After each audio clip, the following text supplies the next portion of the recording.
Y la palabra de Dios nos dice en Isaías capítulo 6, verso 1. En el año que murió el rey Usías, vi yo al Señor sentado sobre un trono, alto y sublime, y su falda llenaban el templo. Vi yo al Señor sentado sobre un trono alto y sublime. Un trono y uno sentado. Trono con gradas y dosel que usan los monarcas y personas de alta dignidad. Trono significa poder absoluto, dominio, autoridad, independencia. En la Biblia así se deja conocer la soberanía de Dios. Trono, diestra, dominio, lugar de honor. Allí es donde está Jesús, en ese trono.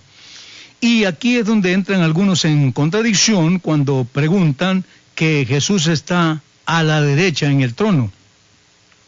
Sucede que cuando ellos hablan la derecha, la Biblia dice a la diestra de Dios, diestra de Dios. Ellos piensan en mano derecha de Dios, pero Dios es espíritu, no tiene partes corporales y por ende no puede estar al lado derecho del Padre porque el Padre no tiene partes corporales, de tal manera que no puede estar al lado izquierdo o al lado derecho. Dios es espíritu. ¿Dónde está el Señor? Sentado en el trono, que también significa diestra, lugar de honor, dominio o autoridad. De tal manera que Jesús está sentado en ese trono. No hay dos que están ahí en el trono. El trono de Dios es eterno. Este trono es eterno y sublime. No adoramos a un Dios destronado, sino a un Dios que permanece en su trono. Con esto no queremos decir que Él pasa sentado todo el tiempo en el trono, porque Dios es espíritu y está llenando todo el mundo, lo que significa realmente su lugar de dominio. Esta misma porción la repite el escritor a los Hebreos capítulo 1, verso 18, refiriéndose a Jesús. Más del Hijo dice, tu trono, oh Dios, es eterno. Entonces está hablando del trono del Hijo, está hablando del trono de Dios. El cielo es mi trono, dice el Señor en Isaías 66:1. El cielo es mi trono. El Salmo 11:4, Dios escogió el cielo para su trono. Dios tiene compasión y está interesado en los seres humanos que se encuentran desprotegidos. Dios no es como algunos lo califican de egoísta. Él quiere compartir lo suyo con usted. Quiere que usted goce de esta bendición. Solo que el ser humano tiene que entrar en comunión con Dios para poder tener esa amistad con Dios. Juan dice que vio un trono y a uno sentado. En Apocalipsis capítulo 4, verso 2, está sentado el Señor en su trono. Casi 800 años de Isaías, Juan tuvo la misma revelación. Y Juan no vio al Hijo arrimado al Padre en una esquina, sentado. Juan lo ve a Jesús sentado sobre su trono. De tal manera que entonces, cuando la palabra aquí es que está sentado en su trono, es una forma figurada. Si bien es cierto de que hay un trono, es cierto de que hay uno sentado, lo que está diciendo es que no permanece ahí sentado. Lo que está diciendo es que Él tiene todo el dominio y toda la autoridad. Si usted ve, por ejemplo, al presidente de la República, hay una silla presidencial y nadie puede sentar en esa otra silla sino el presidente. Pero no quiere decir que el presidente iba a pasar sentado día y noche en la silla. Él anda por todo el país y hasta fuera del país. Pero ¿quién va a ir y quitar la silla? ¿Quién va a ir a sentarse en esta silla? Aunque él no esté, la silla ahí está, porque hay alguien que está nombrado para eso. Entonces, si Dios, que es Dios, ese espíritu, no necesita estar sentado, lo que está diciendo es que Él es único en calidad, en autoridad, en dominio, en todo. Y no pueden haber dos mandando igual. Jamás. El día que hayan dos poderes en querer gobernar al mundo, entran en guerra. Y por eso mismo usted nota lo que dice el capítulo 14 de Isaías acerca de lo que hizo Luz Bella. Él dijo, levantaré mi trono ahí cerquita del Altísimo. Ahí me sentaré. Seré semejante al Altísimo. Esto es lo que está diciendo Luz Bella. A esta altura, Luz Bella era realmente un querubín de Dios, pero se volvió en contra de Dios y ahora él quiere ser igual a Dios. ¿Y qué es lo que sucedió? Realmente de ahí le viene el nombre, diablo, tentador, Satanás, opositor. Así que en vez de estar allá cerquita del Altísimo, se hizo Satanás, un opositor contra Dios. Y ahora, ¿qué es lo que sucede? Aquí anda el diablo destronado. ¿Por qué? Porque quiso ser un segundo Dios, quiso poner otro trono. Eso realmente no va a ser jamás. Dios jamás va a permitir otro Dios a la par de Él. Él es único. Por tanto, para Él es la gloria, para Él es la alabanza, para Él es todo. En la palabra de Dios encontramos que solamente para Él. Y Él mismo dijo, a otro no daré mi gloria ni mi alabanza. No daré mi gloria ni mi alabanza. ¿Por qué? Porque Él es el único en esto.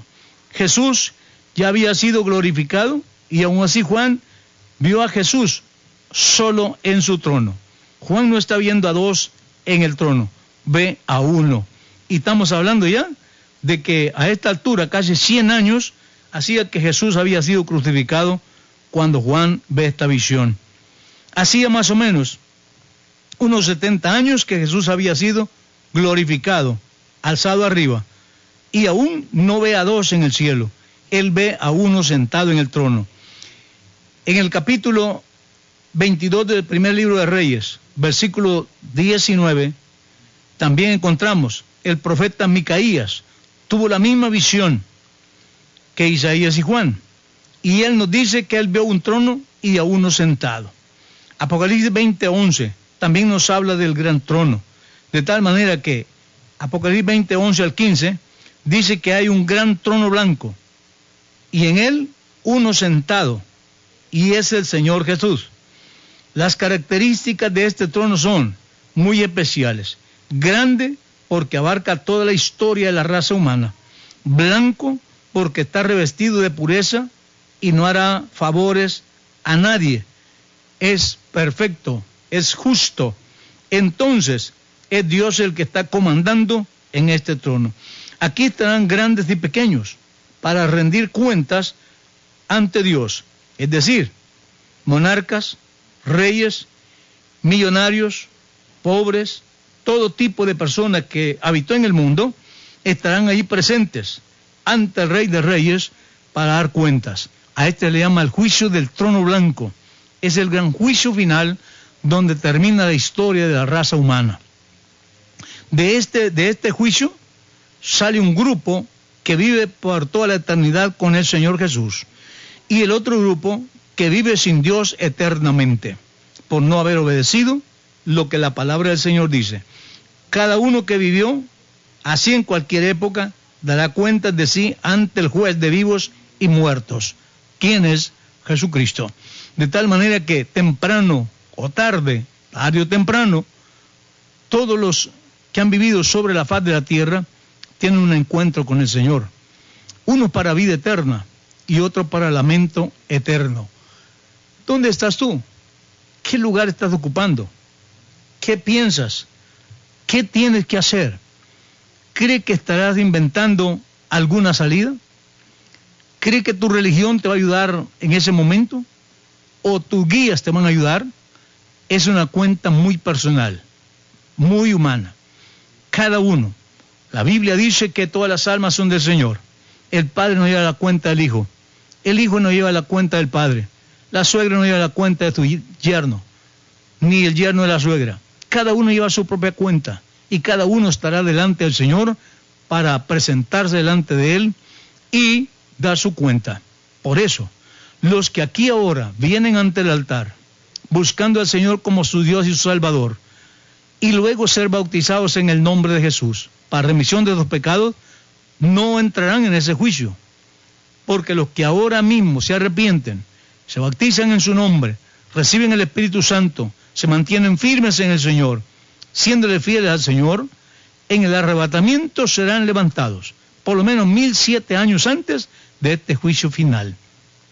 Por tanto, el juicio del creyente es aquel momento cuando se vio ante Dios, que necesita el perdón, que necesita salvación. Es el momento. Por eso yo he dicho algunas veces que cada vez que vamos a un culto es como que vamos a un tribunal. Y ahí escuchamos qué es lo que tenemos que hacer, cómo debemos vivir, cómo estamos delante de Dios. Y por eso usted oye a algunos diciendo, por mí lo dijeron todo, a mí me cayó. Claro, si usted fue allí y sintió que por usted lo dijeron, dele gracias a Dios. Dios se está tratando con usted. Y también usted reconoce que es para usted esa palabra. En vez de ir enojado, váyase contento, váyase feliz. Dios me toma en cuenta, Dios trata conmigo. Y eso es lo que Dios quiere, que usted cambie de actitud, cambie de vida. Porque Dios no solamente quiere ver un bulto ahí en un culto, quiere ver cuál es su actitud, cuál es su propósito de estar en un culto. Si solamente llega porque llegó fulano o fulana, si solamente llega porque ahí le dan comida gratis, está equivocado. Esos no son lugares donde haya regalías. Es el lugar donde está el tribunal que usted tiene que verse delante de Dios. Y es venir a bendecir el nombre del Señor y aprender un poco de su palabra. De tal manera que usted tiene la oportunidad de recibir al Señor como su Salvador. Me gusta esa frase que usan muchos. Acepto al Señor Jesús como mi único y suficiente Salvador. Si es único, no ande buscando más detrás de Él. No ande hablando de tres. No ande diciendo el Padre, Hijo, Espíritu Santo, tres personas distintas. Esos son mensajes espurios traídos de Roma. Eso lo encuentra en la Magnífica, en el Catecismo, pero no en la Biblia. Por eso mismo le decimos a todos los trinitarios, por favor lean la Biblia, estudien la palabra, no repitan simplemente lo que han oído. Diga usted, ¿por qué es que dicen esto? Voy a buscar en la Biblia por qué es que lo menciona. Y cuando usted estudia la Biblia y no aparece, ¿qué tiene que andar diciendo usted lo que no dice la palabra? Realmente Dios le va a pedir cuentas de eso. Así que entonces usted no está ciego. Puede ser, yo estoy seguro de que Dios va a demandar a todos estos enseñadores que apartan el oído de la verdad a la gente y vienen y empiezan a enseñar cualquier otra cosa. Entonces es cuando la responsabilidad de las almas va sobre este enseñador. Y por eso yo he dicho, ser un predicador con responsabilidad no es fácil. Ser un gritón tras un púlpito es fácil.